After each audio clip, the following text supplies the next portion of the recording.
This is TWiT. Here's a surprising story. Amazon Echo, a colossal failure. $10 billion lost this What does that mean? year Lost how? alone. How was $10 billion lost? Well, here's the story. They make and sell these at cost. They don't make money on the hardware. Well, like and razor blade companies lose money on the razor handles. Okay, go ahead. Yeah, but they sell razor blades. There's nothing that Echo sells. Yeah, Amazon sells you everything on Earth. Well, that was the thinking was, and that's why Jeff Bezos was all over it. But people don't do it. But people don't do it. Yeah, they just don't do it. The report says, this is from Business Insider, spoke with a dozen current and former employees on the company's hardware team. The report says that while the Echo line is among the best-selling items on Amazon, most of the devices sold at cost. The one internal document describes the business model by saying we want to make money when people use our devices, not when they buy the devices, razor blades. The plan never really materialized because not many people want to trust an AI with spending their money or buying an item without seeing a picture or reading reviews. By year 4 of the experiment, Echo was getting 1 billion interactions a week, but most of those conversations, and think about what you ask your Echo to do. 900 million of those were make a list, add something to my shopping list. Right, what's the weather? The two most popular, play music and ask about the weather, which are not monetized. Right. I do buy stuff on my Echo, you know. In fact, I bought razor blades, but not enough. Most of the stuff I buy on Amazon, I don't use an Echo for. Amazon also tried to partner with companies for skills, like buy a Domino's pizza or call an Uber. Remember, you could call an Uber with an Echo. Amazon would get a kickback. By 2020, according to this report, the team stopped posting sales targets because of the lack of use. They also tried to paint it as a halo product with users who are more likely to spend at Amazon, even if they aren't shopping by voice. But the studies of that theory found that the financial contribution of those users often fell short of expectations. Furthermore, it's thought that Google's having the same problem. Google expressed basically identical problems with the Google Assistant business model last month. You can't monetize what's the weather and set a timer for 10 minutes. Well, unless you control the weather. Big giant companies, leveraging better marketing strategy to sort of, make it top of mind. Say, hey, you can order that pizza right now through these magical devices. Google said all of their attempts to monetize with display ads and company partnerships have failed. 1 billion requests, that costs you a lot of money. There's servers that have to run. There's software that has to be maintained. It's not free. Yet Shoshana Zuboff argued in her book that I finally finished, gritting my teeth the whole time. I know you love that. That voice was the key to the whole strategy to invade our lives and steal our data and steal our minds. I think it was. It just didn't work. It didn't work. Probably because of people like Shoshana who don't trust it. Shoshana has this cold notion that it's listening and collecting data and all that, which is it's provably not. If that were the case, we wouldn't have those high usage numbers. You can't have both. It's provably not.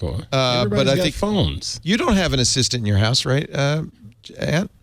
No, I don't, because I just have no interest in it because I have a phone that would do the exact same. Well, that's true. That's a good point. I got one and I never use it because I can't think of the uses for it. We use it basically as a timer. Timer. And don't you have them in every damn room of the house, Leo? Spent, sir. Yeah, well, that's true. And so different devices will have different uses. In the kitchen, where I have an Echo, a Google, a Siri, and a Sonos. Wow. It's funny because Lisa really likes to use the Echo for a timer. I like the Google for a timer because it plays fun music and it shows pictures of food. Or if I have multiple timers, sometimes I'll use the Echo, sometimes I use the Google. Wow. The Echo's great for reading audiobooks. Okay, you could say, Echo, read to me. The Sonos, the only thing I can do is play music, and usually you can't even do that. I've got the G-Word assistant on the Sonos, so I just tell it to go to the next song.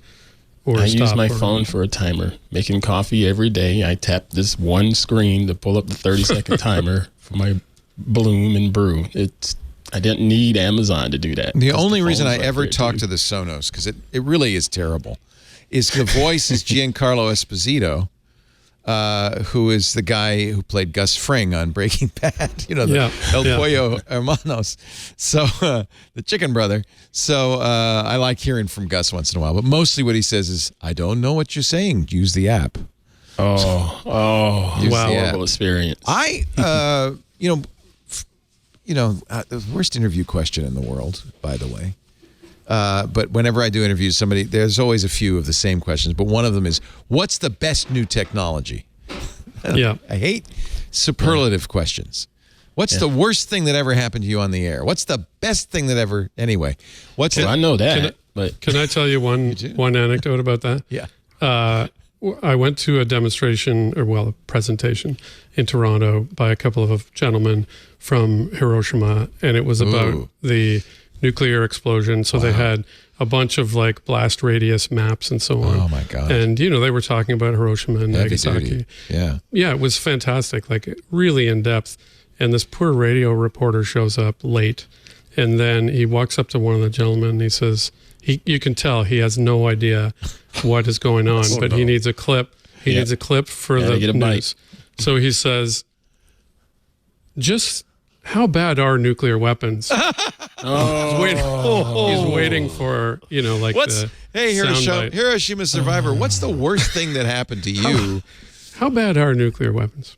So anyway, so I get that question a lot. And for a long time, I was saying voice assistants are the most exciting new technology, the ability to interact. Well, it ties hand in hand with edge computing moving off the desk into everything. And then you need to communicate with it.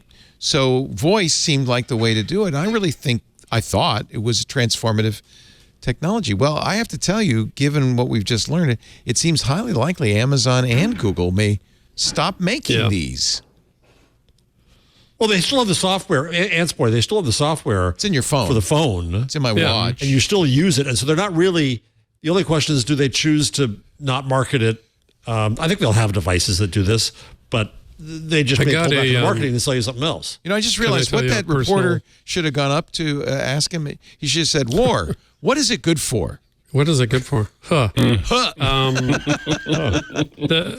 I got a Fossil Gen 6 watch, which unfortunately Google Assistant doesn't work on it, so they give you. So I thought, hysterical. Great, I can get it. Because it's an Android Wear watch. I know, but on that chipset, for whatever reason, Google Assistant doesn't work. So they're like, just use it. So fine. So I start trying to use it to send a text from my watch. It says I have to register with the app, which is the world's worst app. Yep. Of course it is. Yeah. So the app takes 5 minutes to load. I try to add the smartwatch. It has no idea there's even a watch in the room. So I try everything. Finally, I spent hours with tech support at Amazon. They had no clue what was going on. So I had to reset my account. I had to select a new password. I had to forget the watch. I had to remember the watch. And finally, the guy's like, I'm sorry, I can't help you. It must be a Fossil problem. Of course. Yeah. And all you were trying to do was just send a text that says, bring home some milk. It shouldn't be that complicated. Well, I guess it's going away. I mean, I guess. If they can't monetize I won't miss it. Yeah. $10 billion Amazon lost in 1 year. I want to see that calculation. That's real money. Yeah, wait. If they sold it at cost, how do they lose $10 billion? That's what I don't get. Where did that number come from, and what's the calculation? The cost of running the service. It's very expensive.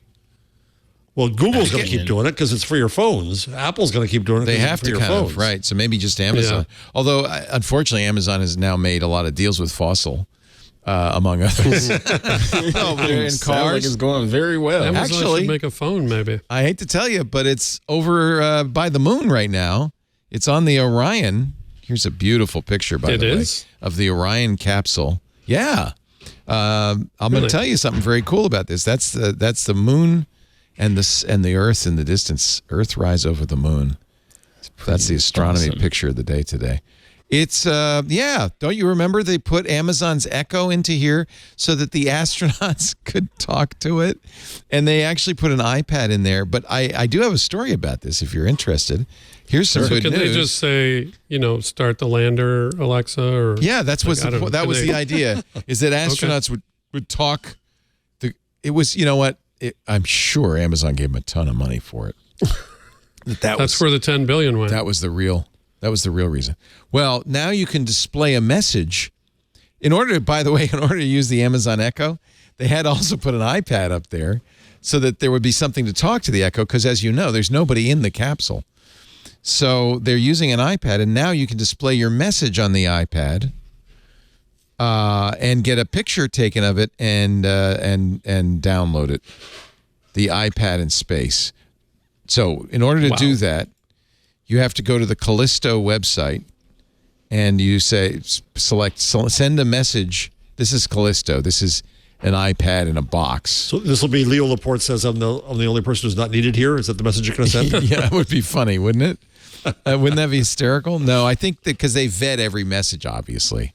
You have to say something like, peace on earth, goodwill towards men. There's no intelligent life here. Yeah, right.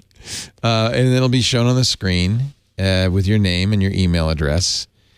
Upon submission, your message will be reviewed and selected for display at the sole discretion of Lockheed Martin. Messages with derogatory, defamatory, racist, sexist, or otherwise inappropriate content will automatically be rejected. Messages include copyrighted materials or endorse any person's products, brands, etc. will also be automatically rejected. I think you have to write something pretty anodyne to get it up there. Peace on earth, goodwill toward men. I can see Howard Stern's guys managing to get a dirty name on it. Baba booey to you all. The world is changing rapidly. So rapidly, in fact, that it's hard to keep up. That's why Micah Sargent and I, Jason Howell, talk with the people making and breaking the tech news on Tech News Weekly every Thursday. They know these stories better than anyone, so why not get them to talk about it in their own words? Subscribe to Tech News Weekly, and you won't miss a beat every Thursday at TWiT.tv.